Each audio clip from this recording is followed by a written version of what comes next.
Jadi posisi Pancasila dia jadi sumber filosofi,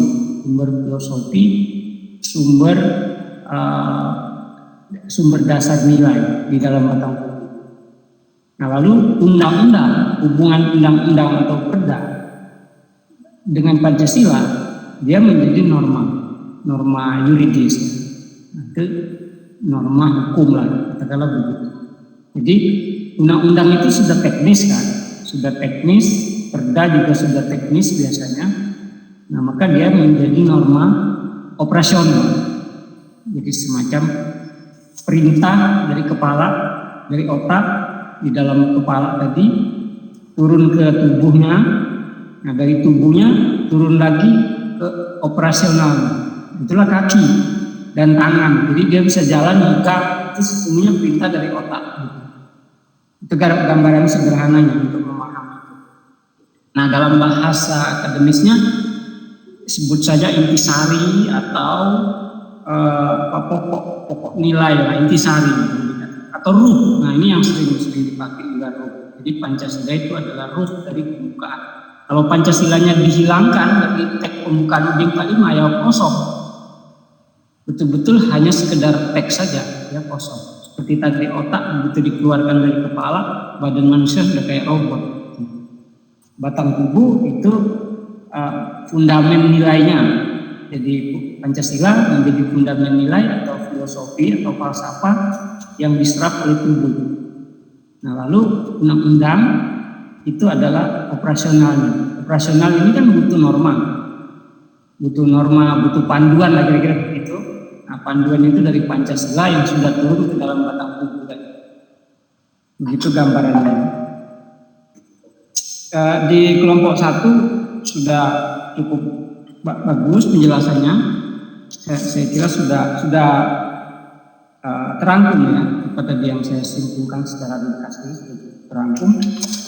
Nah, lalu yang di konsep Pancasila menurut konsep Yamin, Sutomo dan Bung Karno itu 29 Mei sampai 1 Juni tahun 45. Kemudian Piagam Jakarta 22 Juni tahun 45. Piagam Jakarta itu dirumuskan oleh Panitia 9. Kalau yang pada tanggal 29 sampai 1 Juni itu panitianya masih besar, sekitar 69 panitia anggota BPUPK itu.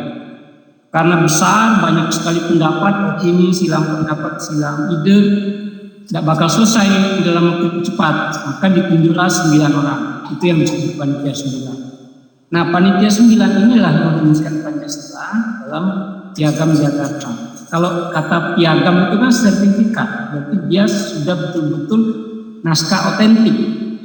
Kalau pidato 1 Juni itu baru lisan, ide-ide lisan. Meskipun ada risalahnya tertulis, tapi dia baru lisan, usulan.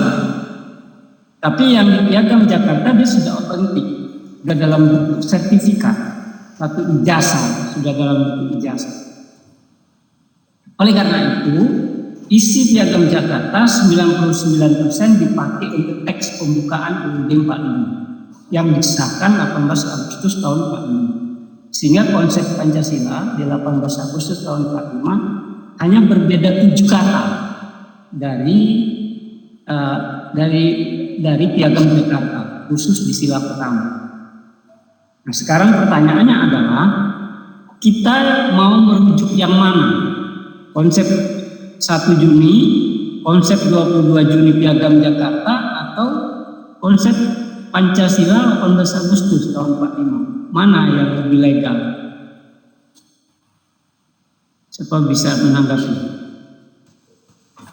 Untuk yang lebih legal mungkin setelah proklamasi kemerdekaan yaitu 18 Agustus ditetapkan pada sidang PPKI yang pertama, itu kan sudah jelas menjelaskan bahwa dasar negara kita Pancasila yang seperti dari perubahan Piagam Jakarta dari 7 kata itu berubah menjadi ketuhanan yang Maha Esa saja, untuk yang lebih universal seperti itu. Ya betul. Ya. Jadi yang legal ini orde baru, betul ya. Orde baru mereka merujuk 18 Juni UUD 45 yang disahkan 18 Juni pembukaan UUD 45 itu ada Pancasila yang dirujuk sebagai yang legal. Sudah betul. Karena itu di zaman orde baru ada peringatan 1 Juni tapi hanya sekitar 2 kali, hanya sekitar 2 tahun atau sampai 3 tahunan. Setelah itu sudah tidak diadakan lagi oleh Pak Harto di masa pemerintahan Orde Baru. Apalagi yang 22 Juni yang sesungguhnya sertifikatnya sudah otentik, sama sekali tidak diperingati oleh Orde Baru, sehingga Orde Baru mengatakan yang 1 Juni atau 22 Juni itu bukan momentum lahirnya Pancasila sebenarnya. Lahirnya Pancasila 18 Agustus tahun 45. Cuma secara de facto 1 Juni, pidato 1 Juni diawali dengan pidatonya Muhammad Yamin sama ngomong, kemudian dikunci oleh pidatonya Bung Karno. Itu adalah fakta sejarah de facto. Mengapa begitu? Belum de jure ya, belum legal, karena kita belum merdeka. 1 Juni belum merdeka, 22 Juni belum merdeka. Jadi memang tidak legal kalau dirujuk. Buat apa merujuk yang tidak legal? Cuma sebagai fakta sejarah, secara de facto iya, itu rangkaian historis sejarah lahirnya Pancasila. Puncaknya adalah di 18 Agustus tahun 45. Barulah itu legal formal atau yuridis formal. Maka pertanyaannya, sebenarnya lahirnya Pancasila itu kalau mau dibikin tanggal merah itu yang mana yang paling sah? Yang paling ini agak problem. Kalau saya sih 3-3-nya aja sekali tanggal merah. 1 Juni tanggal merah, 22 Juni tanggal merah, sama 18 Agustus tanggal merah. Tapi lama-lama nanti habis di bulan Agustus, libur terus, nggak kerja. Betul Bapak. Iya. Saya tanya ke teman saya orang PDIP, kenapa sih saya bilang PDIP kok ngotot banget gitu 1 Juni itu harus seolah-olah takut sekali orang melupakan 1 Juni kan? Bung Karno itu kan berperan semua kan di sidang BPUPK yang 69 orang itu 1 Juni monumental karena pidato. Lihat usulan sila-sila Pancasila Bung Karno nggak sama kan dengan Piagam Jakarta, juga nggak sama kan dengan UUD 45, pembukaan UUD 45 18. Tapi Bung Karno orangnya demokratis dan rendah hati, dia nggak memaksakan kehendak. Jadi ide-ide dia nggak dia paksakan, sehingga di Piagam Jakarta jauh sekali dari teks Bung Karno. Cuma substansinya ada semua. Apalagi di umat Islam di Piagam Jakarta 22 Juni itu kan banyak mayoritas umat Islam di situ ya. Ada Abu Salim itu mewakili Masyumi, ada Muhammadiyah, Ahmad Subarjo itu Muhammadiyah kalau tidak salah. Lalu kemudian ada Kiai Haji Hashim Asy'ari dari Bung Hatta dan Bung Karno sendiri Muslim, meskipun mereka mewakili kelompok nasionalis. Lalu ada A.A. Maramis yang itu dari Indonesia Timur sekaligus mewakili Kristen atau non-Muslim. Nah, kelompok Islam juga tidak mengklaim bahwa harusnya negara kita negara Islam. Tidak. Rela saja begitu UUD 45 versi 18 Agustus, nggak apa-apa. Sila 1 dipotong 7 kata, tidak ada persoalan. Demi apa? Demi persatuan dan kesatuan nasional. Itulah kerendah hatian tokoh-tokoh bangsa kita, kerelaan, ketulusan tokoh-tokoh bangsa kita. Mereka tidak bertikai, tidak ngotot gitu. Pokoknya kami menang, kami harus diakomodasi, kami tidak. Itulah politik kita zaman lampau. Nah itu hikmah yang bisa kita ambil sesungguhnya. Jadi kembali ke tadi, bukan berarti 1 Juni nggak penting, bukan berarti 22 Juni nggak penting, tetapi secara de facto historis itu tetap harus kita rujuk kronologi lahirnya Pancasila. Cuma legal yuridis formalnya adalah 18 Agustus tahun 45. Itu pendalaman saya. Jadi kalau toh 1 Juni jadi tanggal merah nggak apa-apa, itu politis ya. Jadi teman saya yang PDIP juga bilang itu politis katanya. Oh ya wes lah, zaman Orde Baru juga politis, kenapa nggak jadi tanggal merah? Karena Orde Baru juga politis. Ya. Jadi seperti itu gambarannya. Yang terakhir saya kira nggak ada problem. Sudah betul ya penerapan undang-undang ya, seperti misalnya undang-undang keormasan itu sempat jadi polemik juga. penerapan undang-undang parpol juga sempat jadi polemik, ada poin-poin yang dianggap tidak Pancasilais, apalagi undang-undang cipta kerja kan di demo besar-besaran dulu. Betul Bapak. Iya, banyak sekali masih sampai hari ini kan masih dipertanyakan terus. Solusi betul harus, kalau untuk undang-undang dia judicial review-nya ke Mahkamah Konstitusi. Itu ada pengacara konstitusi yang menggugat, boleh masyarakat umum, boleh lembaga. Nah, perda tadi kurang, perda nomor 10 2011 tentang pengelolaan sumber daya alam, sumber daya air, sama perda tentang minerba. Pengelolaan usaha minerba itu dari daerah mana? Perda kabupaten mana? Izin Pak, itu saya dapat sumber dari Kabupaten Malang. Oh, semua Malang ya? Ya, saya dari satu sumber dari Malang. Oh iya, ya mungkin ini ya perda banyak ya yang bertentangan dengan Pancasila, termasuk tadi yang tentang kewajiban menutup warung pada bulan Ramadan itu kan, itu perda kacau juga. Kan semua umat Islam kan nggak mesti berpuasa pada bulan Ramadan, ada yang orang sakit, ada perempuan yang lagi menstruasi, ya kan logikanya kan gitu kan. Ada orang yang berhalangan tidak puasa pada bulan Ramadan, orang tua yang sudah sepuh boleh tidak puasa gitu. Nah, kalau dia nggak masak di rumah kan harus cari di warung. Jadi perdanya yang nggak karu-karuan gitu. Karena perda itu mengikat, memaksa mengikat. Jadi itu kepala daerah yang harus berpikir hati-hati.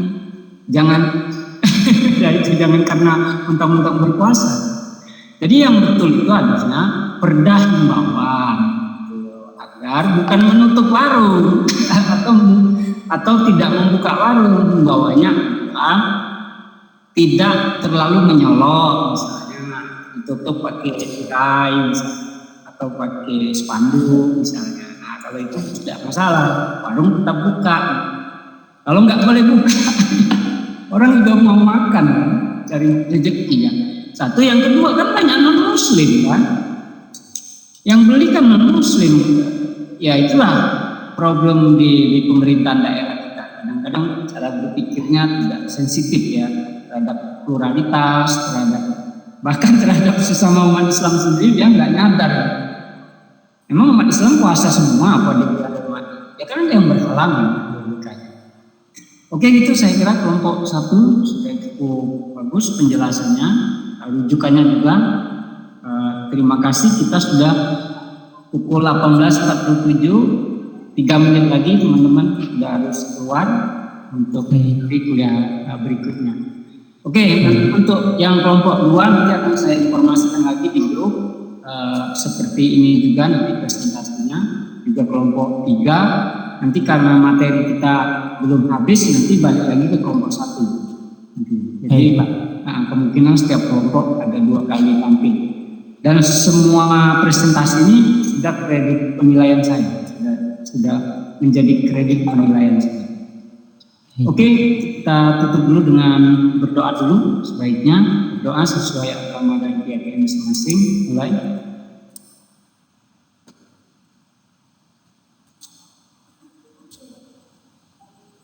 Ya, selesai. Terima kasih teman-teman dari D4 Telekom. Sampai jumpa di hari Rabu yang akan datang. Monggo berpamitan. Saya masih menunggu kelas berikutnya soalnya. Terima kasih Bapak. Kami dari kelas D4 Telekomunikasi pamit undur diri dari forum ini. Ya. Terima kasih. Saya juga mohon maaf mewakili kelompok saya apabila dalam presentasi kami terdapat kesalahan dan kekurangan. Ya, terima kasih sama-sama. Terima kasih Bapak. Assalamualaikum warahmatullahi wabarakatuh. Selamat malam. Selamat malam.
Ya, selamat malam semuanya. Assalamualaikum warahmatullahi wabarakatuh. Waalaikumsalam warahmatullahi wabarakatuh. Ya, ini bertumpuk ya, agak susah juga saya mengaturnya. Jadi tadi saya keluar dulu. Mungkin teman-teman masuk lagi aja di etol ya, sambil kan sudah masuk di sini, tidak apa-apa. Tapi jangan lupa masuk lagi ke etol. Karena tadi saya keluar dulu. Saya tutup dulu yang kelas pertama tadi, karena kelasnya bertumpuk. Kalau minggu kemarin kelasnya dipisah, sudah betul sebenarnya, ini kok jadi disambung lagi, jadi non-stop gitu. Oke, tidak apa-apa, kita lanjut saja. Kalau begitu kelompok 1 dan kelompok 10 ya, untuk menyingkat waktu mungkin kita langsung saja kepada kelompok 1 untuk mempresentasikan PPT hasil dari diskusi kelompoknya. Setelah itu nanti kita lanjut ke kelompok 10. Berikutnya nanti saya beri sedikit komentar atau tanya jawab dulu, nanti kalau ada yang tanya, lalu saya komentar. Ya, itu mekanismenya ya. Ya, silakan kelompok 1 sambil nunggu yang lain mempersiapkan PPT-nya.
Pak Mulyadi, mohon maaf, izin bertanya Pak.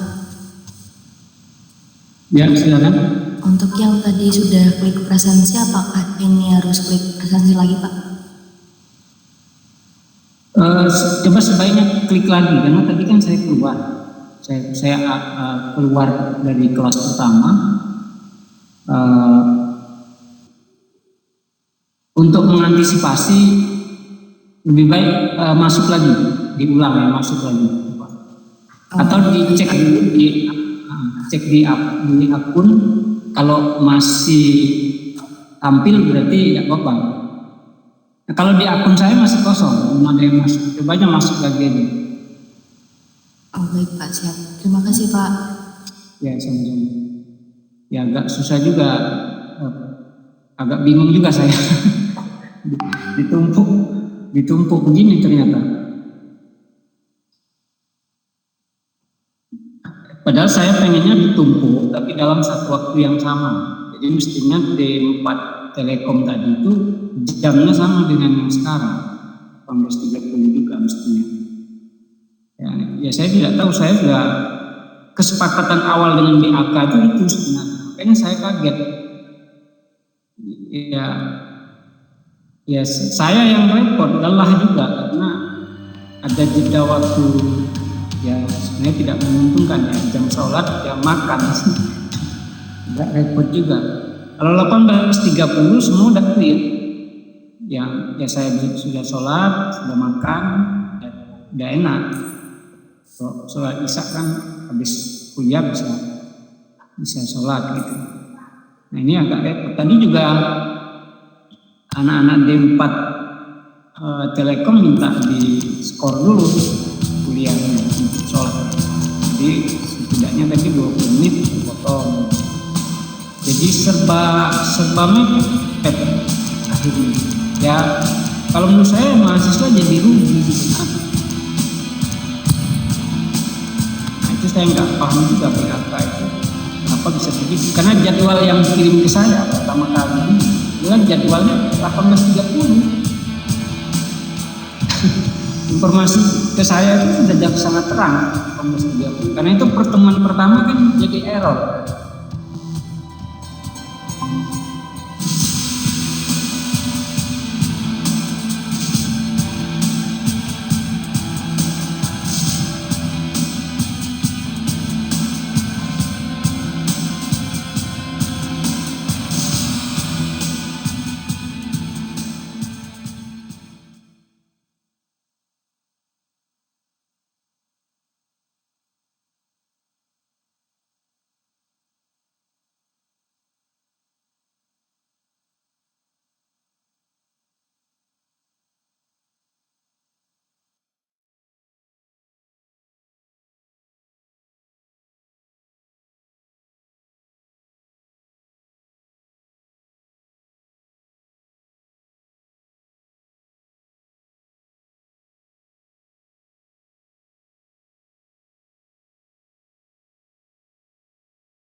You are currently the only person in this office.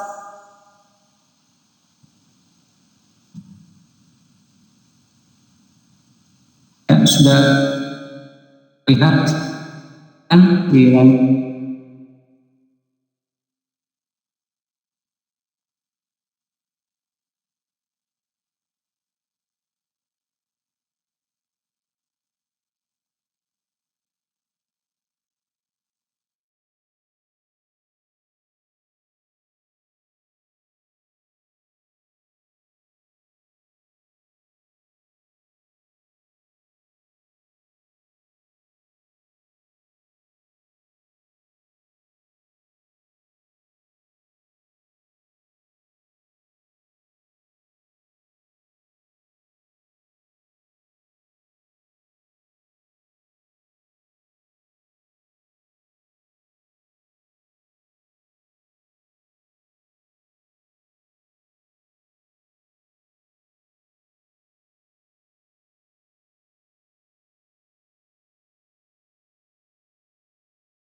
Ya,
sudah terlihat. Silakan dilanjut.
Tes. Tes.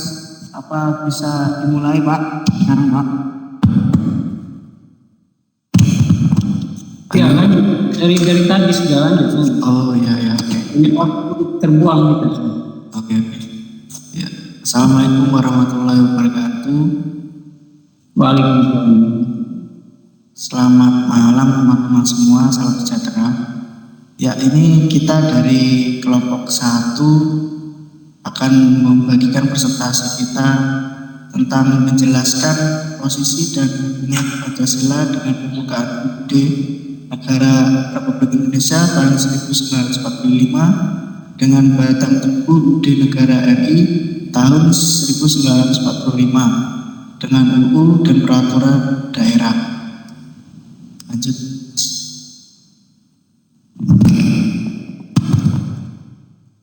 Di sini kelompok kami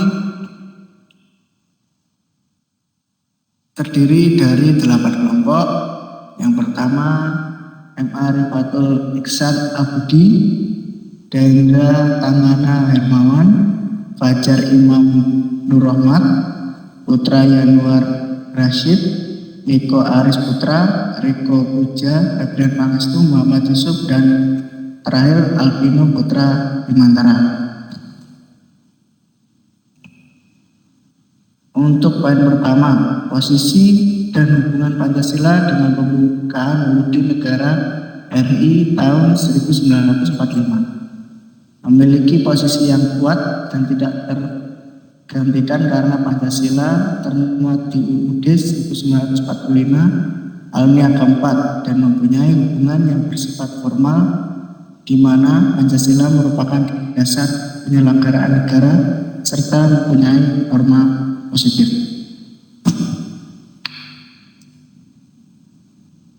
Hubungan Pancasila dengan batang tubuh UUD 1945. Di dalam batang tubuh UUD 1945 terdapat pokok-pokok nilai-nilai Pancasila yang disusun dalam pasal UUD 1945 dan sebagai norma hukum dasar kehidupan bernegara dan bangsa kita. Lanjut.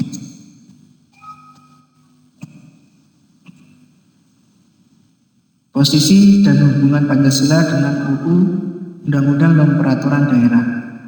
Di dalam Undang-Undang dan Peraturan Daerah terdapat nilai-nilai Pancasila yang diterapkan di dalam setiap penyusunan sehingga Pancasila merupakan dasar hukum.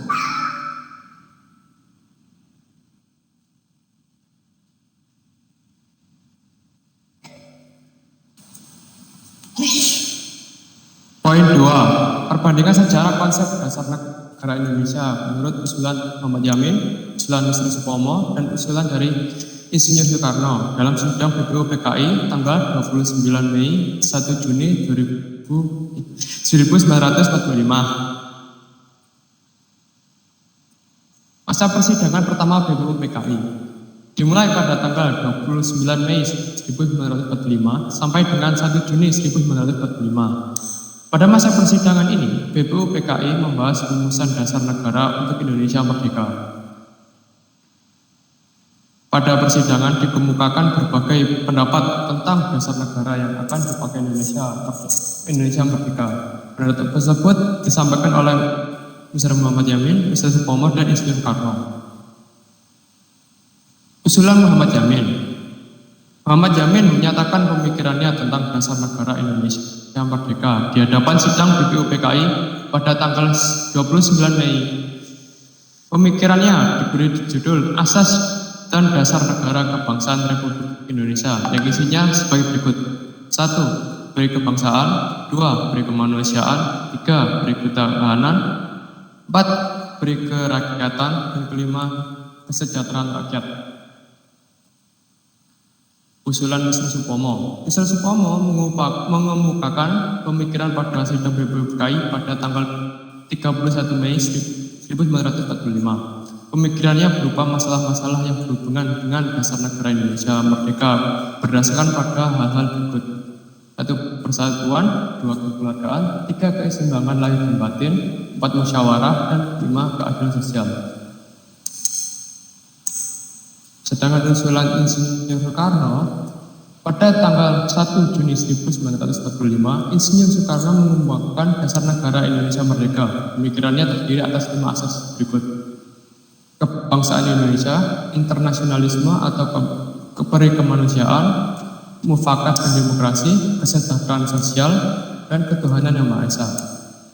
Kelima asas tersebut diberi nama Pancasila. Untuk selanjutnya, pada tanggal 1 Juni, kita peringati sebagai Hari Lahir Pancasila. Konsep dasar negara Indonesia menurut Piagam Jakarta berdasarkan hasil sidang panitia 9 pada tanggal 22 Juni 1945. Setelah sidang pertama BPU PKI, dasar negara belum terbentuk. Untuk itu, BPU PKI membentuk panitia perumus dasar negara yang beranggotakan 9 orang sehingga disebut panitia 9. Tugas panitia 9 adalah menampung berbagai aspirasi tentang pembentukan dasar negara Indonesia. Sehingga pada tanggal 22 Juni 1945 berhasil merumuskan dasar negara. Rumusan itu oleh Mr. Muhammad Yamin yang diberi nama Piagam Jakarta atau Jakarta Charter. Di piagam keempat dan terakhir Piagam Jakarta terkandung 5 butir sila yang kini dianggap sebagai bagian dari Pancasila. 1. Ketuhanan dan kewajiban menjalankan syariat Islam bagi pemeluk-pemeluknya. 2. Kemanusiaan yang adil dan beradab. 3. Persatuan Indonesia. 4. Kerakyatan yang dipimpin oleh hikmat kebijaksanaan dalam permusyawaratan perwakilan. 5. Keadilan sosial bagi seluruh rakyat Indonesia. Konsep dasar negara Indonesia dalam pembukaan UUD Negara Republik Indonesia tahun 1945 berdasarkan hasil sidang PPKI pada tanggal 18 Agustus 1945. Pada tanggal 18 Agustus 1945, PPKI mengadakan sidangnya yang pertama. PPKI membahas konstitusi negara Indonesia dengan menggunakan naskah Piagam Jakarta yang telah disahkan BPUPKI. Namun, sebelum sidang dimulai, Bung Hatta dan beberapa tokoh Islam mengadakan pembahasan sendiri untuk mencari penyelesaian masalah kalimat ketuhanan dan dengan kewajiban menjalankan syariat Islam bagi pemeluknya. Dalam waktu itu, yang tidak terlalu lama, dicapai kesepakatan untuk menghilangkan kalimat dengan kewajiban menjalankan syariat Islam bagi pemeluk-pemeluknya. Ini dilakukan untuk menjaga persatuan dan kesatuan bangsa Indonesia, diubah dengan ketuhanan yang Maha Esa. Salah satu keputusan sidang PPKI adalah mengesahkan Undang-Undang Dasar 1945. Dalam pembukaan Undang-Undang Dasar 1945, alinea keempat tercantum rumusan sila-sila Pancasila sebagai dasar negara. Ketuhanan yang Maha Esa, 2 kemanusiaan yang adil dan beradab, 3 persatuan Indonesia, 4 kerakyatan yang dipimpin oleh hikmat kebijaksanaan dalam permusyawaratan perwakilan serta keadilan sosial bagi seluruh rakyat Indonesia.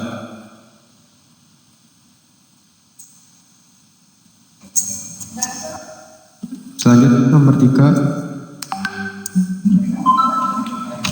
Poin 3, contoh kasus penerapan undang-undang yang bertentangan dengan Pancasila dan Undang-Undang Dasar Negara Republik Indonesia tahun 1945 beserta solusinya.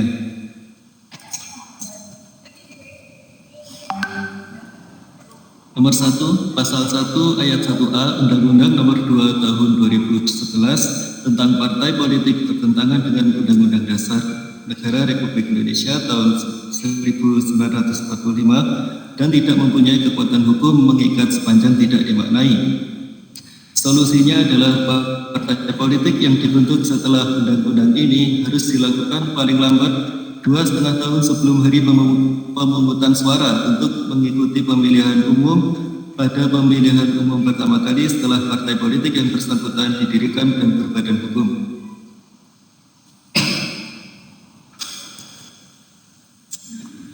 Nomor 2, Mahkamah Konstitusi atau MK menyatakan bahwa Undang-Undang Nomor 11 Tahun 2020 tentang Cipta Kerja bertentangan dengan Undang-Undang Dasar Negara Republik Indonesia tahun 1945 dikarenakan Undang-Undang Cipta Kerja tidak mempunyai kekuatan hukum mengikat secara bersyarat.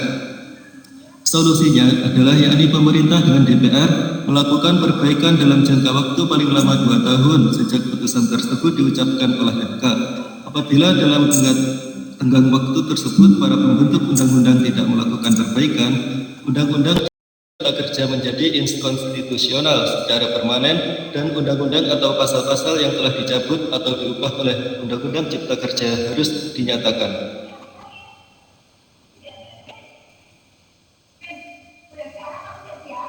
Nomor 3, Mahkamah Konstitusi menyatakan penjelasan pasal 59 ayat 1 Undang-Undang Nomor 32 Tahun 2004 tentang pemerintahan daerah bertentangan dengan Undang-Undang Dasar 1945 karena melahirkan interpretasi ganda yang pada akhirnya memunculkan ketidakpastian hukum. Majelis Hakim MK dalam pertimbangannya menyatakan penjelasan pasal 59 ayat 1 tersebut bertentangan dengan pasal 59 ayat 1 dan ayat 2. Keadaan tersebut dapat menimbulkan pelanggaran terhadap hak konstitusional sebagaimana diatur dalam pasal 28 di ayat 1 Undang-Undang Dasar 1945 yang menyatakan setiap orang berhak atas pengakuan, jaminan, perlindungan, dan kepastian hukum yang adil serta perlakuan yang sama di hadapan hukum. Solusinya, penjelasan pasal 59 ayat 1 membatasi pada partai politik atau gabungan partai politik yang mempunyai kursi di DPR yang berhak mengajukan pasangan calon kepala daerah dan wakil kepala daerah. Dan dalam pasal 59 ayat 2, pada prinsipnya membuka peluang bagi calon dari partai yang tidak memiliki kursi di DPRD tetapi memiliki akumulasi suara 15%. ataupun calon independen sepanjang diajukan oleh parpol atau gabungan parpol. Demikian alasan Majelis Hakim membatalkan penjelasan pasal 59 ayat 1 Undang-Undang Nomor 32 Tahun 2004. Sekian dari kelompok kami, terima kasih.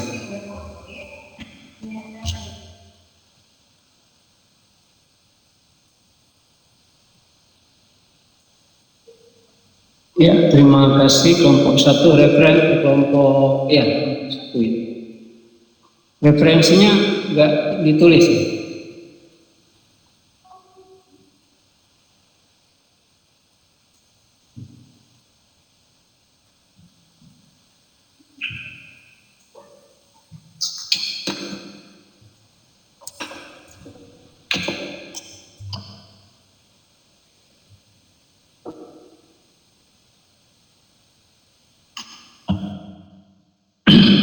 Oke, kita lanjut kelompok 10. Nanti saya komentari terakhir.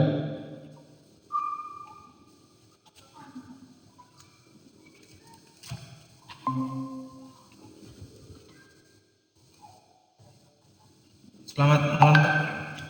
Ya, Salam Pak Mulyadi. Ya, selamat malam. Silakan. Saya dari kelompok 10. Nama saya Lukman Firman. Bisa dilihat Pak. Baik. Mungkin yang ingin saya sampaikan sama seperti yang kelompok 1, jadi saya lebih tepatnya mengulang kembali. Tapi saya ingin menambahkan beberapa poin. Baik, yang pertama Pak.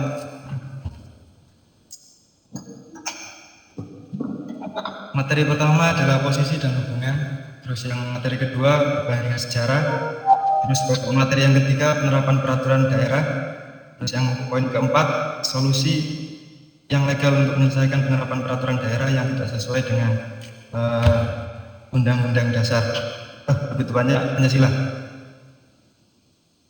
Baik, yang pertama posisi dan hubungan Pancasila dengan pembukaan Undang-Undang Negara Republik Indonesia. Slide-nya ditampilkan, slide-nya ada Pak, sebentar Pak. Ditampilkan, saya nggak bisa menilai. Iya, maaf, belum Pak. Nah ini semua presentasi langsung saya nilai. Iya Pak, siap. Iya. Baik, saya ulangi lagi Pak. Ya. Selamat malam semuanya teman-teman. Kami dari kelompok 10 ingin menyampaikan apa yang sudah kami diskusikan pada file PPT ini. Nama saya Lukman Firmansyah, bisa dilihat di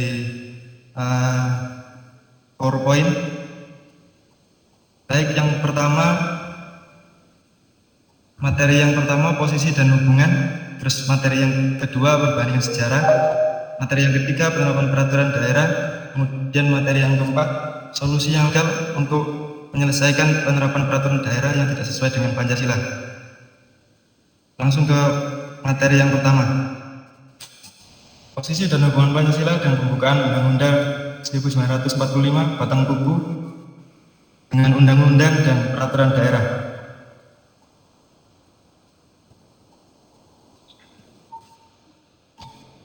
Baik, yang pertama saya ingin menjelaskan secara singkat pengertian dari semua yang tadi. Pancasila, pembukaan, batang tubuh, undang-undang dan peraturan daerah. Baik, yang pertama, sebelumnya saya ingin mengajak teman-teman untuk mengumpamakan Pancasila sebagai satu tubuh manusia. Baiklah. Oke, yang pertama Pancasila merupakan pilar ideologis dan berbentuk bangsa dan bernegara bagi seluruh rakyat Indonesia. Ini berarti ideologis adalah gagasan atau pemikiran yang diyakini kebenarannya. Berarti harus ditanamkan nilai-nilai dalam hati manusia. Terus bisa saya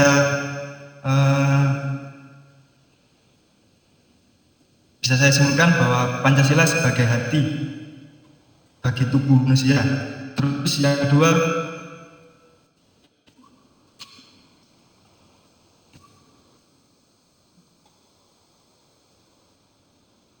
Undang-Undang Dasar 1945. Secara sistematis pada tanggal 10 Juli pada sidang BPU PKI yang kedua, undang-undang dibagi menjadi 3 bagian. Yang pertama Undang-Undang 1945, kemudian yang kedua batang tubuh, dan yang ketiga penjelasan. Namun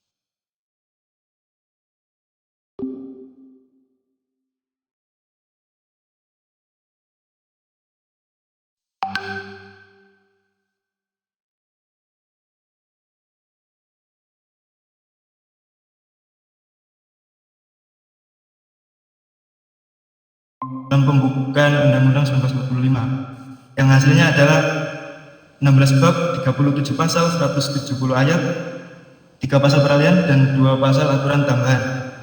Itu khususnya untuk yang sesudah amandemen. Kemudian bisa saya umpamakan pembukaan ini sebagai kepala bagi tubuh manusia. Berarti kepala ini atau lebih tepatnya otak merumuskan dan menjelaskan nilai-nilai yang harus ada pada Pancasila dan harus ditanamkan pada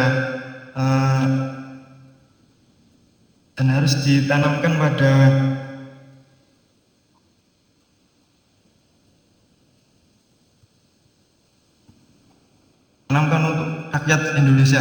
Kemudian batang tubuh saya umpamakan sebagai tubuh untuk menyalurkan dari Pancasila dasar dari hati ke kepala terus disalurkan ke tubuh. Kemudian selanjutnya undang-undang hukum yang disetujui Presiden oleh MPR, kemudian diuji oleh MK. Undang-undang ini saya umpamakan sebagai tangan yang menopang sebuah negara.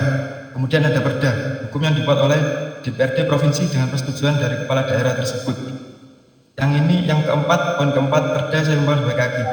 Jadi kesimpulannya, Pancasila merupakan dasar untuk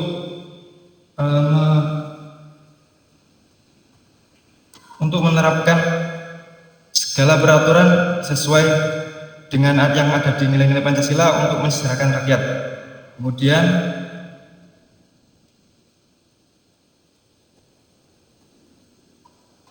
untuk poin kedua,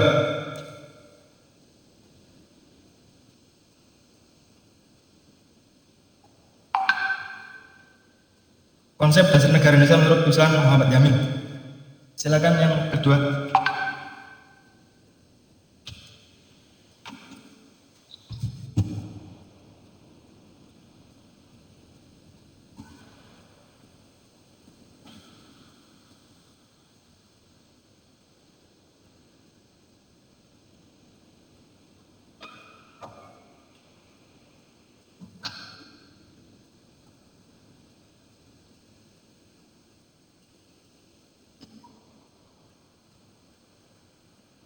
Untuk poin kedua akan disampaikan oleh Mbak Fadilah.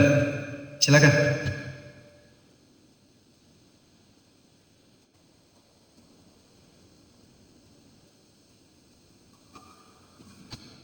Baik, di sini apakah sudah terlihat nomor ya.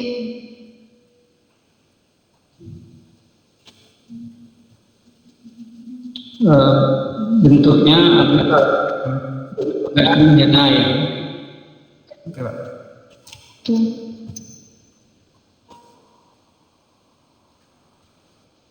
Untuk materi kedua yaitu perbandingan sejarah Pancasila. Selanjutnya, sidang pertama BPU PKI pada tanggal 29 Mei 1945 hingga 1 Juni 1945. Pada tanggal 29 Mei, Muhammadiyah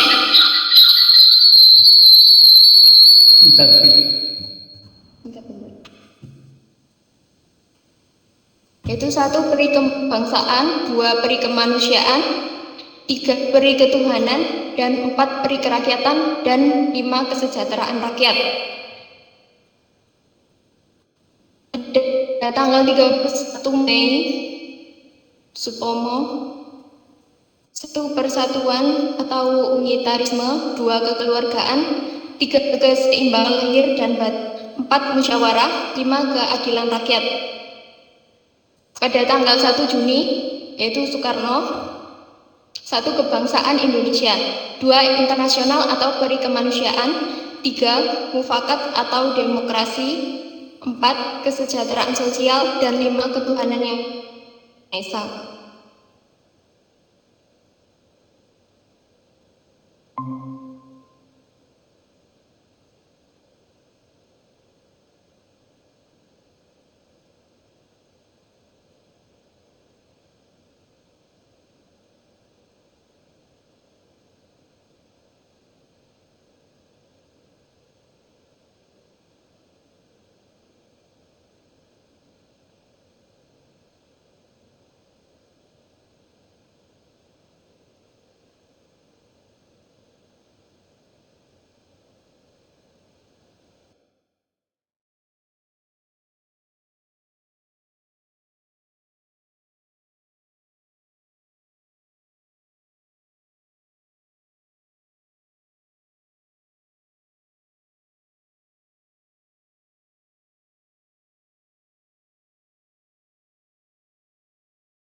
Dasar mufakat, perwakilan, dan dasar permusyawaratan, bahwa Indonesia bukan negara untuk satu golongan saja, namun untuk semua, di mana satu untuk semua dan semua untuk satu.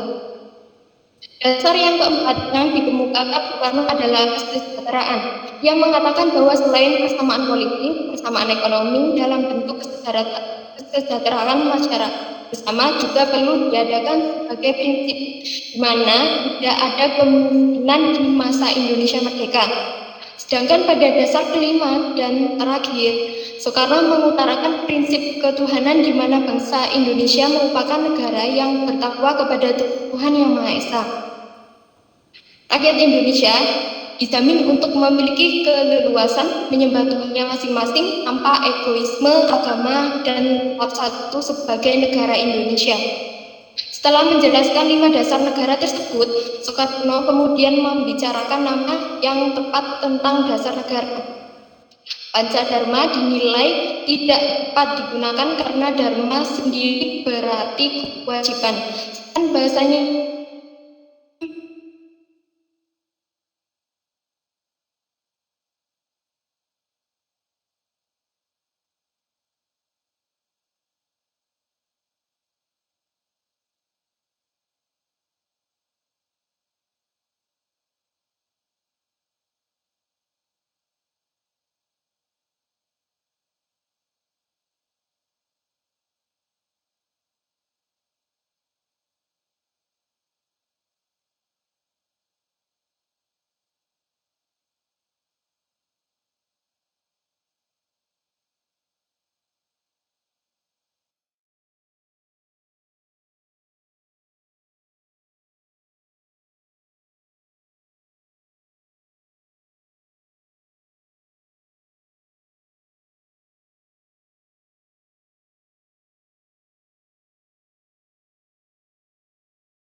Pak, mungkin ada gangguan jaringan. Untuk yang selanjutnya Piagam Jakarta, Jakarta Charter, silakan. Di sini saya akan menjelaskan Piagam Jakarta Charter 22 Juni. Panitia 9 kemudian dibentuk untuk mempersiapkan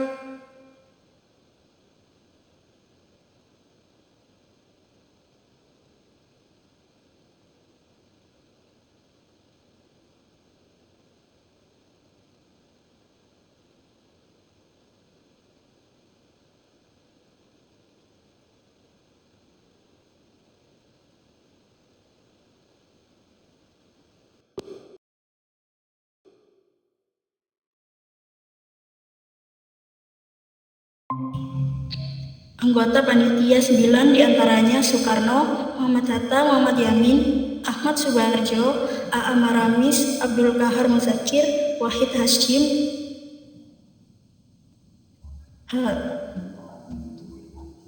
Agus Salim dan Api Kusno, Cokro Sujoso. Panitia 9 mengadakan pertemuan di rumah Soekarno, Jalan Penggagasan Timur, Jakarta. Pertemuan tersebut menghasilkan rumusan pembukaan Undang-Undang Dasar yang dikenal dengan Piagam Jakarta atau Jakarta Charter, yang di dalamnya termuat rumusan kolektif dasar negara Indonesia merdeka.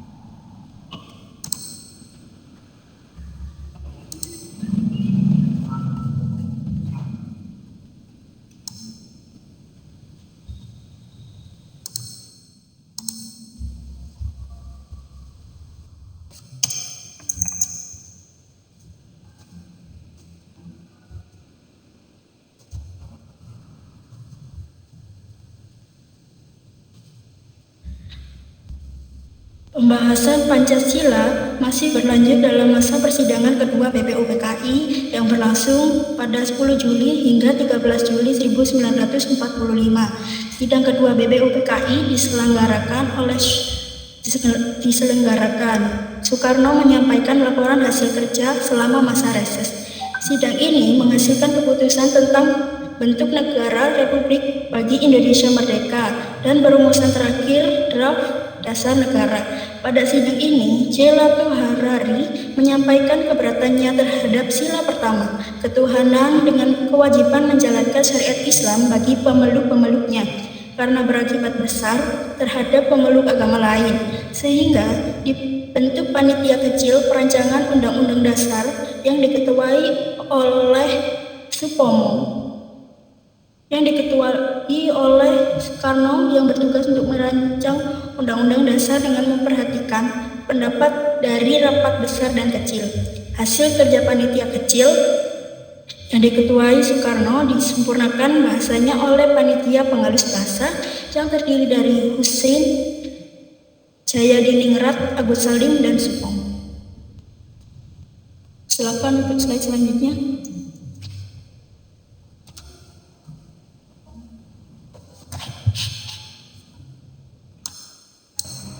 Untuk selanjutnya saya akan membacakan PKI tanggal 18 Agustus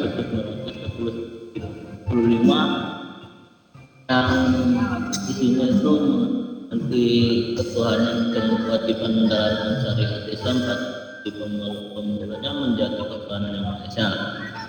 Setelah melalui beberapa persidangan, Pancasila akhirnya dapat disahkan pada sidang PKI tanggal 18 Agustus dan sidang tersebut disetujui bahwa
Ketiga, terkait penerapan peraturan daerah atau perda yang bertentangan dengan Pancasila.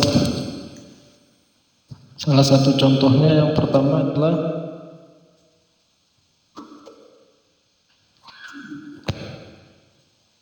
perda larangan di bulan Ramadan di Bone, Sulawesi Selatan, itu terkait surat edaran Bupati nomor 44 /1/857 Romawi tentang larangan di bulan Ramadan, di mana di Kabupaten Bone dalam surat edaran tersebut tentang larangan di bulan Ramadan berdaya di antara meminta rumah makan, restoran, kafe, dan warung tidak beroperasi selama bulan Ramadan, dan menghimbau hotel-hotel dan tempat penginapan agar tidak menerima tamu berpasangan yang bukan muhrim.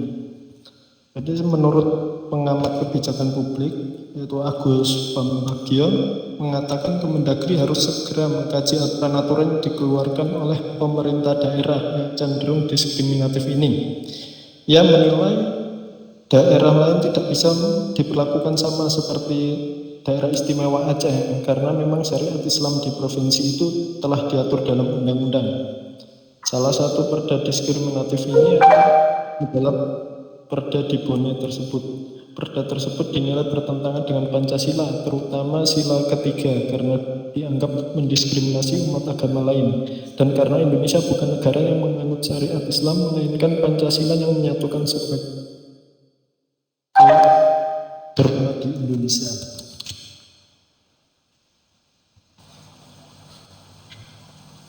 Ya, terus yang kedua yaitu ada peraturan daerah Kota Tangerang nomor 8 tahun 2005 Salah satu peraturan daerah yang dinilai diskriminatif terhadap perempuan adalah Peraturan Daerah Kota Tangerang Nomor 8 Tahun 2005 tentang pelarangan pelacuran. Salah satu pasal yang disorot adalah pasal 4 ayat 1 yang berbunyi, setiap orang yang sikap atau perilakunya mencurigakan sehingga menimbulkan suatu anggapan bahwa ia atau mereka pelaku dilarang berada di tempat umum, di lapangan-lapangan, di rumah penginapan, losmen, hotel, asrama, rumah penduduk ataupun tempat, warung-warung kopi, tempat hiburan, gedung tempat mangkuk di sudut jalan atau di lorong-lorong jalan ataupun tempat lain di daerah. Pasal ini dinilai memiliki pada dasar jelas sehingga rentan mengkriminalisasi perempuan, maka dari itu dapat dianggap perkara ini adalah nilai moral yang tercantum di Pancasila. Utamanya ada di sila 2 yaitu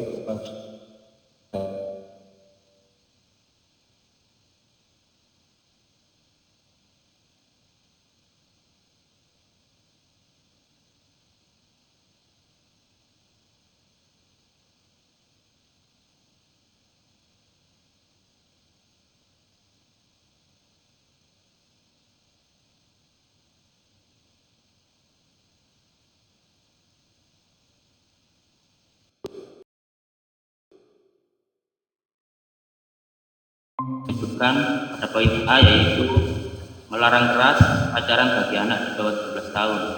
Yang B, warga masyarakat yang berumur di atas 17 tahun dilarang berpacaran baik di dalam maupun di luar rumah lebih dari jam 9 Indonesia Barat, kecuali didampingi oleh orang tua atau keluarganya.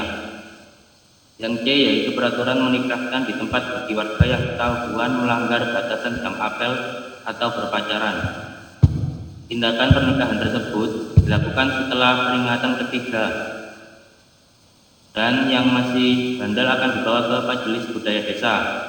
Benarnya penerapan perda ini sangatlah bagus untuk melindungi anak-anak remaja dari hal-hal yang tidak diinginkan dan berpotensi merusak masa depan mereka. Akan tetapi hukuman atau konsekuensi akhir, yaitu dinikahkan di tempat apabila terus melanggar, dinilai keterlaluan dan memaksa.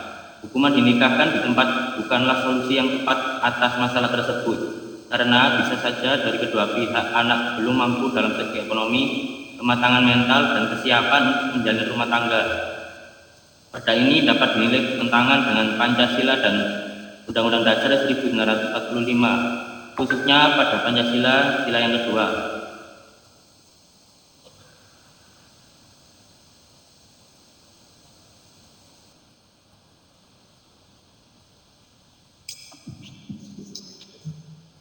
Jurus jitu Kementerian Dalam Negeri. Jurus jitu yang disiapkan Kemendagri sebagai pihak yang berwenang ialah tidak memberikan nomor registrasi pada perda yang dinilai bermasalah. Meski demikian, jurus yang masuk kategori penindakan itu hendaknya digunakan secara selektif. Sebagai pilihan terakhir, jauh lebih penting ialah memperkuat fasilitasi dalam penyusunan sehingga produk perda yang dihasilkan berkualitas. Karena itulah perlu dilakukan bimbingan terkait dengan penyusunan perancangan perda. Jujur diakui bahwa salah satu kelemahan mendasar mengapa selalu muncul perda-perda bermasalah di daerah ialah lemahnya sumber daya manusia, baik di eksekutif maupun di DPRD. Kapasitas mereka terkait dengan legislasi sangat rendah, sehingga perlu pendampingan dari pemerintah pusat. Dalam perspektif itulah patut diacungi jempol terobosan Kemendagri yang membuka dan menggunakan fasilitas baru berupa sistem peraturan daerah elektronik atau Perda-E. Pemda termasuk DPRD bisa berkonsultasi via aplikasi tersebut.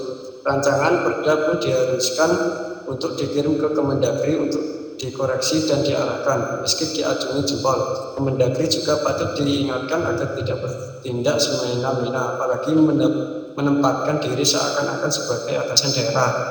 Kemendagri hendaknya menempatkan diri sejajar dengan daerah sehingga buka ruang diskusi selebar-lebarnya. Bila perlu ada adu argumentasi sehingga perda yang dihasilkan tetap pro-investasi dan utamanya ikut merawat pluralitas masyarakat Indonesia.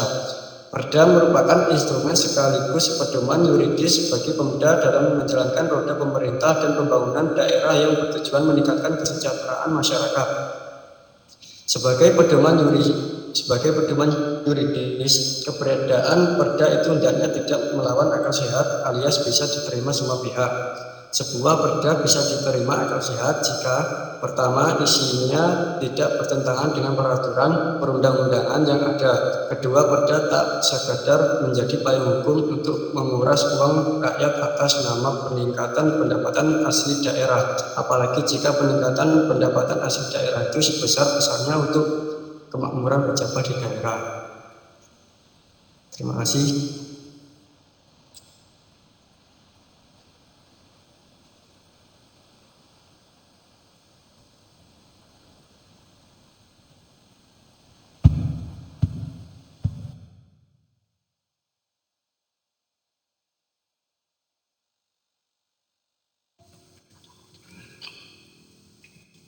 Mungkin sekian untuk presentasi dari kelompok 10, Pak. Mohon maaf untuk jaringannya. Ya, Bapak. Baik. Ya, sama-sama. Saya komentari dulu kelompok 1 dan kelompok 10 referensinya tidak dituliskan. Referensi itu penting sekali untuk supaya yang mendengar atau yang membaca tahu dari mana sumber-sumber tulisan itu dari PPT ini, karena kita kan kuliah ilmiah, jadi penting sekali referensi itu. Kalau tanpa referensi bisa saja orang bilang ini hoax aja, asal comot dari mana, jadi kita bisa dibilang plagiat. Nah, itu pentingnya referensi itu untuk menghindari tuduhan bahwa kita plagiat. Itu nyomot dari tulisan orang, itu kan bahaya. Jadi itu penting. Karena itu untuk presentasi ilmiah semacam ini, meskipun dalam bentuk PPT, tetap harus ditunjukkan referensinya dari mana. Apakah dari koran online, apa nama korannya, penulisnya siapa, tanggal berapa, dari jurnal misalnya jurnal apa, tulisan siapa, itu penting sekali referensi. Apalagi betul-betul kita nulis paper karya ilmiah, referensi itu malah 100% sangat penting. Jadi di kelompok 1 dan kelompok 10 itu kekurangannya referensi tidak mencukupi, tidak ada. Nah, pentingnya referensi kita juga bisa membuat alibi ketika kita digugat dalam tulisan kita. Ada yang bilang, ini keliru, tidak benar ini. Kita bisa katakan, saya ngutip dari sini. Ini yang saya kutip loh, profesor doktor loh. Nah, jadi kita punya argumen untuk mempertahankan apa yang kita sampaikan di depan forum. Karena kita tahu kita ngutip dari buku apa. Ini loh bukunya yang saya kutip misalnya. Apakah itu dalam bahasa Inggris atau bahasa apapun misalnya. Sehingga orang yang tadi menggugat bisa saja dia memang ingin menguji, ingin ngetes gitu. Kira-kira panik nggak dia kalau dibilang bahwa itu tulisan yang dia kutip itu adalah jiplakan atau plagiat atau nyolong punya orang. Bisa saja dalam forum-forum ilmiah bisa terjadi. Ada yang ingin mencoba ngetes kita. Nah, jadi kita harus mengantisipasi. Tapi yang paling penting adalah kalau kita meminjam tulisan orang atau mengutip tulisan orang, kita nggak sebutkan sumbernya, orang itu bisa menuntut kita karena itu hak kekayaan intelektual. Dia bisa saja mengajukan kita ke pengadilan dengan alasan dengan tuduhan bahwa kita mencolong tulisan dia, menolong tulisan dia. Nah, itu penting sekali buat kita masyarakat akademik. Apalagi nanti kalian bagaimanapun juga akan berhadapan dengan publik ya, hal-hal tertentu. Kalau sudah bekerja atau apalagi sekarang sudah bekerja, suatu waktu nanti ingin melobi orang, berdiplomasi dengan orang, kali butuh satu tulisan ringkas. Kita harus cantumkan betul-betul itu referensi. Referensi itu membuat kita punya wibawa dalam tulisan itu. Itu pentingnya referensi. Jadi kita punya wibawa. Gitu. Apalagi referensi yang kita kutip itu keren-keren misalnya. Ada tulisannya Pak Profesor Mahfud MD misalnya. tulisan siapa lagi, profesor doktor apa misalnya. Atau kalau koran atau jurnal itu kita kutip dari Kompas misalnya, atau dari koran-koran yang besar, yang hebat, itu menunjukkan wibawa kita. Nah kalau tidak ada kutipan sama sekali, orang bertanya, dari mana dia ngambil ini? Jangan-jangan dari berita-berita hoax gitu. Nah itu, jadi kelemahan di situ untuk kelompok 1 dan kelompok 10. Untuk kelompok 10 solusinya general, tidak ada masalah, solusinya general. Tapi tadi yang perda Bone itu kan ada itu tidak dijelaskan apakah surat edaran atau perda. Jadi kalau surat edaran dia berbeda, dia di bawah perda. Bisa jadi memang isinya sama-sama tidak baik atau bertentangan dengan Pancasila. Tapi surat edaran itu levelnya jauh di bawah perda. Jadi tadi yang tidak dijelaskan kelompok 10. Kemudian untuk berikutnya di kelompok 10 penjelasan tentang hubungan Pancasila dengan pembukaan, hubungan Pancasila dengan batang tubuh, hubungan Pancasila dengan undang-undang atau perda. Tadi saya tidak bisa menangkap antara perumpamaan dengan teks yang ada di dalam tampilannya. Jadi menurut saya disconnect antara penjelasan itu nggak nyambung dengan tampilan di layar. Jadi menurut saya sulit untuk memahaminya. Karena ada perumpamaan yang malah jauh sekali dari maksud untuk menjelaskan Pancasila, hubungannya dengan pembukaan itu seperti apa, hubungannya dengan batang tubuh seperti apa, hubungannya dengan undang-undang atau perda itu seperti apa, malah tidak nyambung, tidak bisa ditangkap. Sebaliknya yang kelompok 1 masih bisa diterima, hanya tadi kelompok 1 hubungan Pancasila dengan pembukaan itu mereka katakan norma positif. Ya memang betul secara itu norma positif. Tapi yang paling penting itu sebenarnya Pancasila itu ruh dari pembukaan. Jadi namanya ruh itu yang membuat pembukaan itu punya nyawa. Nah kalau dia punya nyawa berarti kalau ruhnya mati atau hilang, berarti pembukaan ini sudah seperti mayat hidup ibarat kalau manusia. Nah, jadi dia roh atau intisari dari pembukaan UUD 45, itulah Pancasila. Nah, maka sementara batang tubuh, hubungan Pancasila dengan batang tubuh, kelompok 1 mengatakan norma hukum. Ya itu betul, norma hukum atau state fundamental norma fundamental yang dia berakar dari pembukaan UUD 45, sedangkan pembukaan tadi ruhnya adalah Pancasila. Jadi dia baru norma ya. Karena kalau baru norma dia belum operasional. Nah nanti masuk ke undang-undang dan perda, tadi disinggung oleh kelompok 1 dasar, yaitu menjadi dasar hukum. Jadi batang tubuh UUD 45 yang ruhnya adalah Pancasila di dalam pembukaan, itu menjadi dasar hukum pembuatan undang-undang dan perda. Oleh karena itu kita bisa menilai apakah perda itu bertentangan dengan UUD 45 atau dengan Pancasila di dalam pembukaan UUD 45 atau tidak. Jadi dia alat ukur. Karena apa? Karena undang-undang, tidak cuma undang-undang ya, peraturan presiden, perpu, sampai ke perda, peraturan desa, itu bersumber dari pembukaan UUD 45 sehingga Pancasila itu menjadi dasar hukum operasional. Seperti itu kira-kira gambarannya. Nah kalau batang tubuh tadi yang disinari oleh ruh Pancasila tadi, ruh pembukaan tadi, ya dia norma, baru bersifat norma hukum, fundamental norma fundamental. Sementara di pembukaan posisi Pancasila filosofis, bisa dikatakan begitu, filosofis atau falsafah. Yang tadi saya katakan intisari. Intisarinya sedikit saja yang tidak mungkin cara membahasakannya kurang akurat untuk kelompok 1. Sementara tadi kelompok seluruh sudah saya singgung agak tidak nyambung antara penjelasan dengan perumpamaan tadi. Sementara di teksnya saya tidak menangkap teks yang dituliskan hubungan Pancasila dengan pembukaan, dengan batang tubuh, dan hubungan Pancasila dengan undang-undang atau perda itu tidak saya tangkap seperti perumpamaannya. Nah, itu menurut saya jadi kesannya tidak bersambung.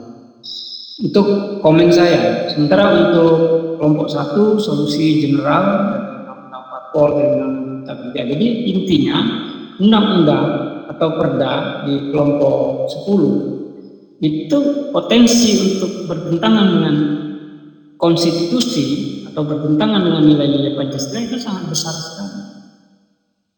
Tapi secara normatif, secara formal yuridis kita harus mengoreksinya lewat mata pemerintahan atau ketatanegaraan. Kalau undang-undang itu melalui Mahkamah Konstitusi, kalau perda itu bisa melalui Mahkamah Agung, atau perda itu juga bisa direvisi melalui proses klarifikasi oleh Kementerian Dalam Negeri. Solusinya general tidak masalah. Kelompok 1 juga solusi lebih bersifat general, tidak ada persoalan. Tapi setidaknya kita bisa nangkap bahwa perda, produk-produk hukum di tingkat daerah itu peluang untuk bertentangan dengan konstitusi itu sangat besar sekali. Apalagi tadi yang perda tentang apa tadi bulan Ramadan atau yang Bone ini yang saya belum paham tadi apakah surat edaran atau perda. Itu dua hal berbeda.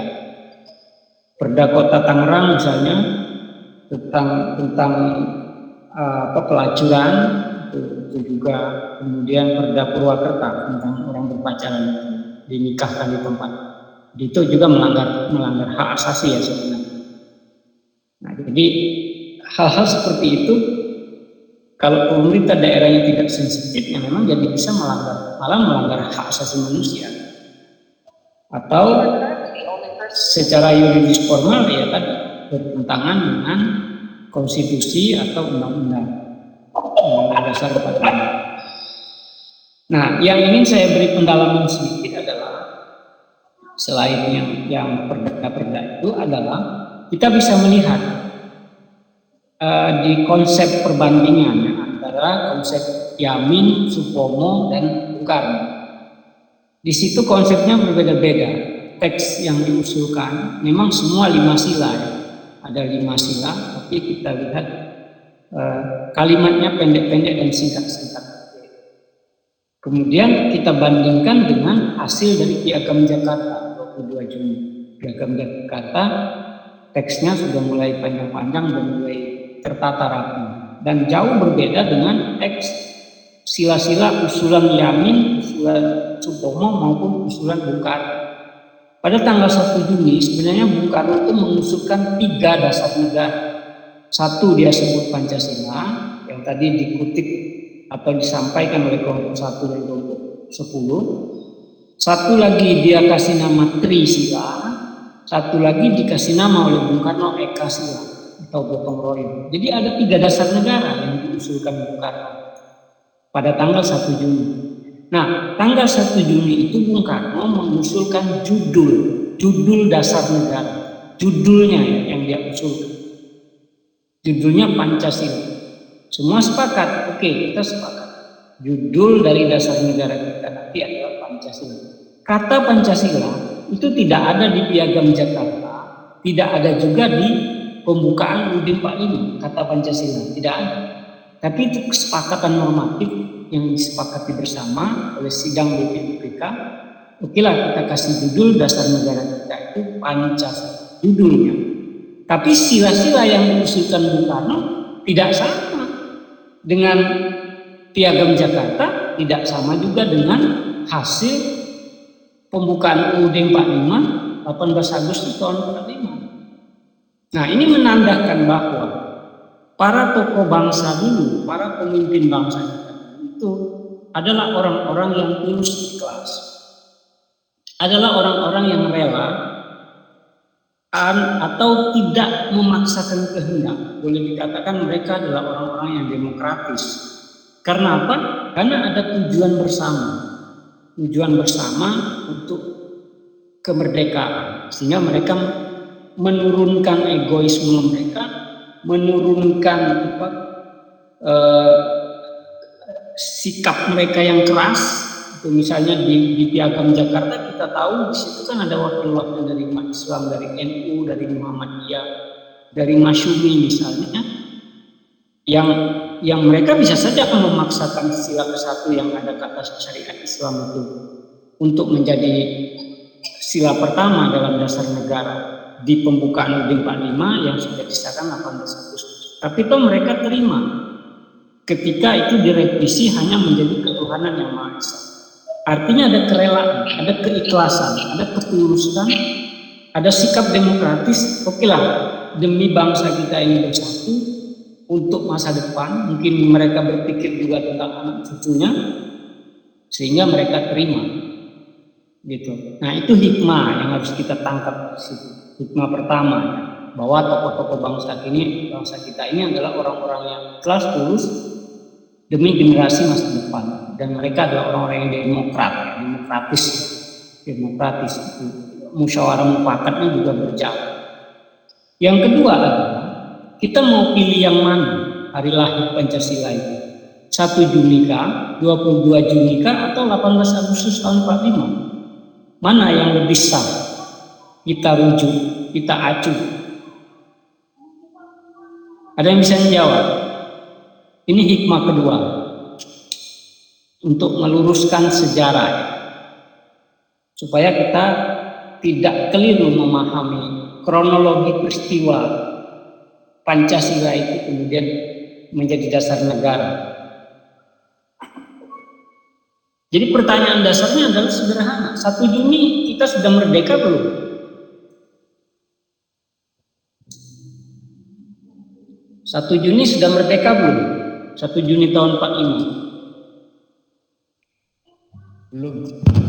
Ya, belum. Lalu 1 Juni kita belum merdeka. Ada pidato-pidato, yang pidato kan banyak ya. Yamin tanggal 29, lalu tanggal 31 Supomo, kemudian 1 Juni Bung Karno. Tapi kita kunci aja di Bung Karno. 1 Juni gegap gempita, memang Bung Karno kan jago orasi. Jadi memang gegap gempita. 1 Juni 45 kita belum merdeka. 22 Juni itu teks Pancasila sudah dalam bentuk piagam, ijazah, sertifikat. Ini suatu yang sudah otentik, artinya suatu yang sudah betul-betul tertulis, ketok palu. Ya seperti kalian kalau kuliah begitu lulus dapat ijazah, otentik kan. Tapi pertanyaannya 22 Juni kita belum merdeka kan? Jadi belum ada, Indonesia belum lahir.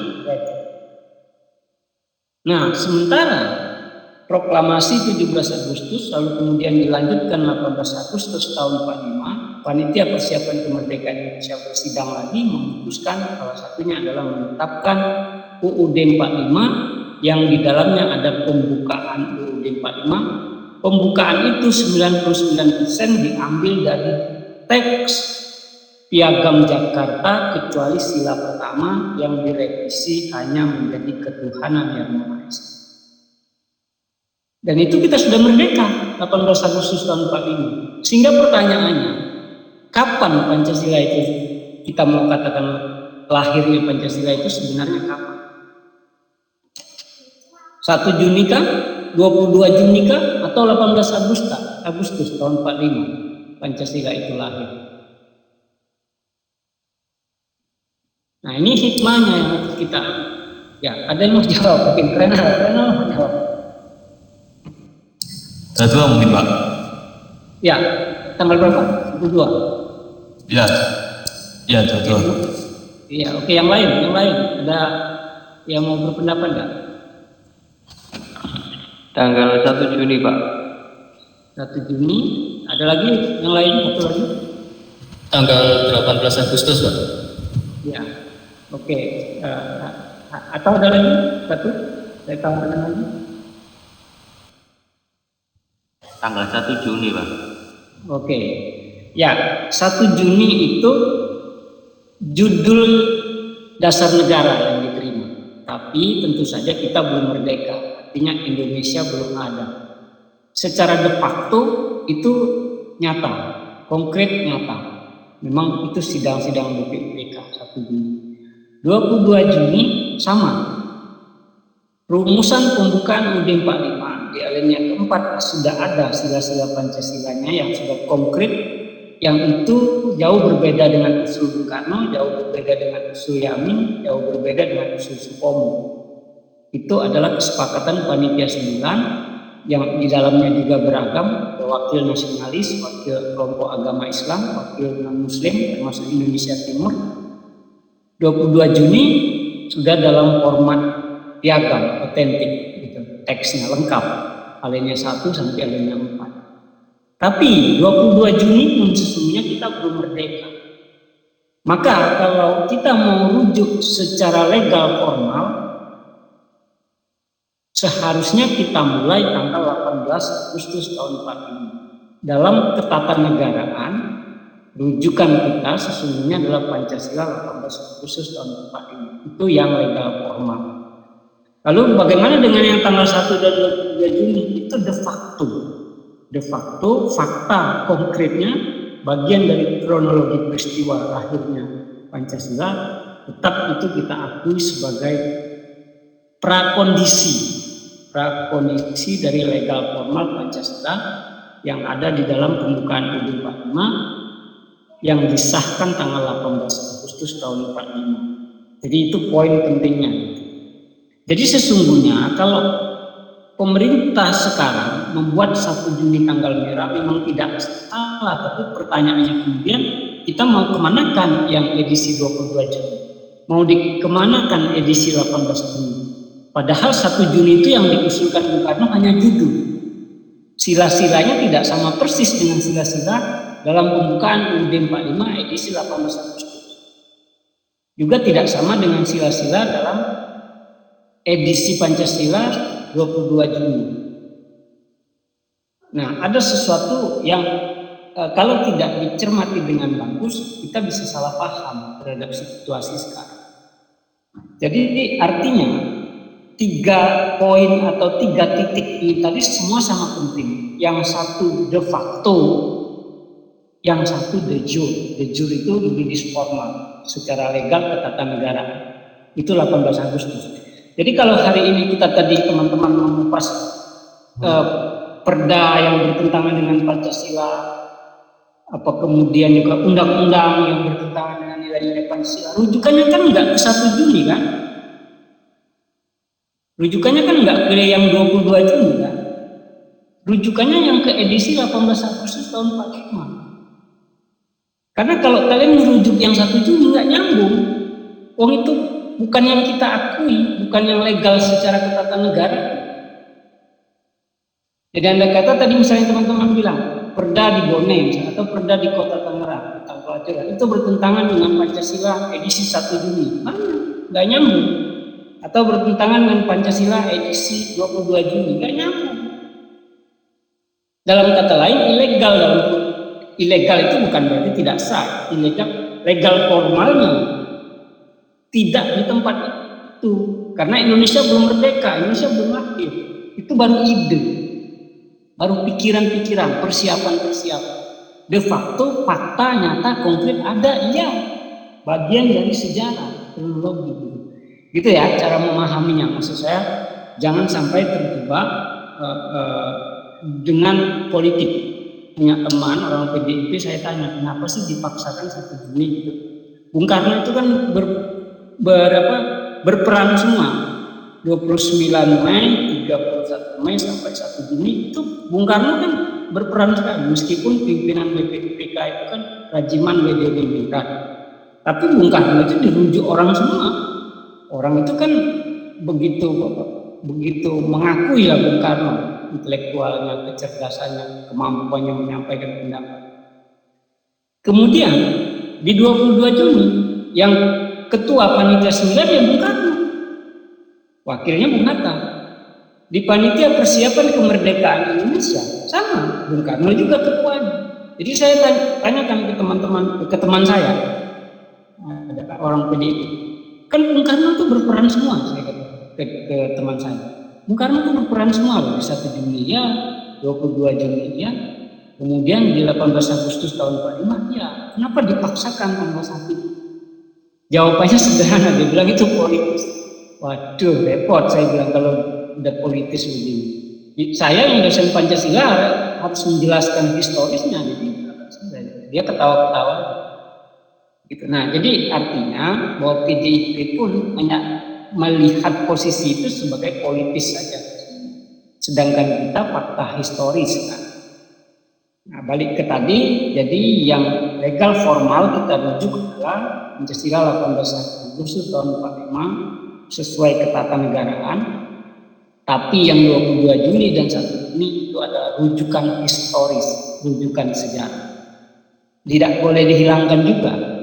Hanya persoalannya ketika jadi tanggal merah, 22 Juni kan jadi cemburu juga kan, pengen jadi tanggal merah sama 18 Agustus tahun 45. Jadi kalau mau ya semuanya jadikan tanggal merah.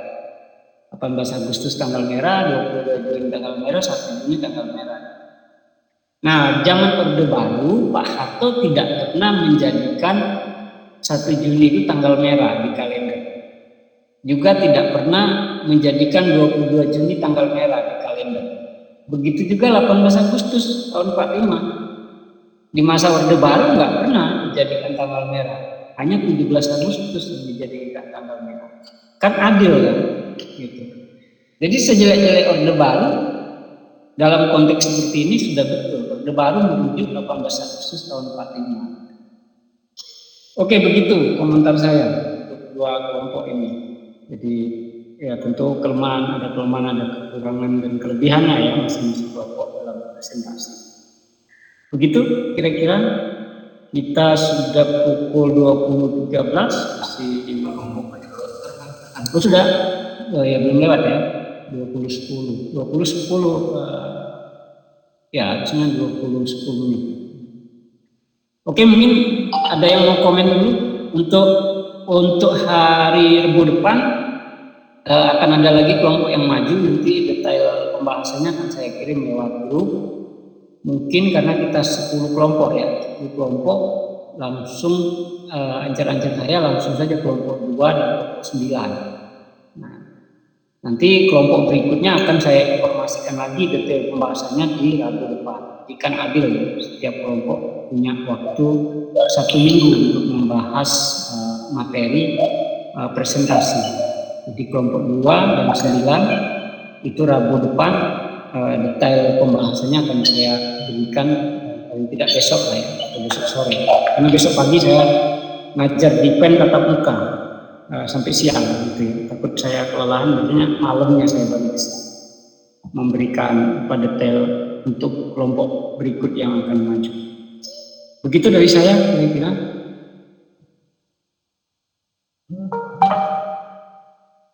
Dan saya nggak tahu, nanti saya coba ini tadi di akun etol saya terdaftar itu kan kelas D3 PJJ, tapi jamnya 17 sampai 18.50. Itu adalah jam kelas D4 sebenarnya. Kan lucu, jadi bingung juga saya. Aneh jadi. Nanti mudah-mudahan saya bisa klarifikasi lagi ke ini ya, apa bagian GAK ini repot jadi.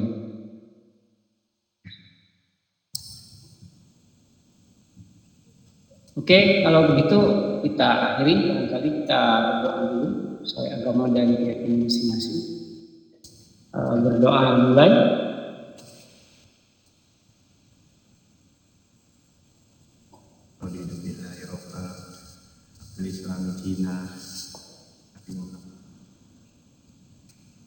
Ya, terima kasih. Sampai ketemu pada hari Rabu yang akan datang. Selamat beristirahat. Atau mungkin meneruskan jam kuliah berikutnya ya. Saya nggak tahu. Kayaknya ada yang malam. Akhir kata, saya ucapkan salam dan sejahtera buat kita semuanya. Semoga sehat selalu. Assalamualaikum warahmatullahi wabarakatuh. Waalaikumsalam warahmatullahi wabarakatuh. Terima kasih Pak. Terima kasih Pak. Ya, See you Pak. ya, sama-sama.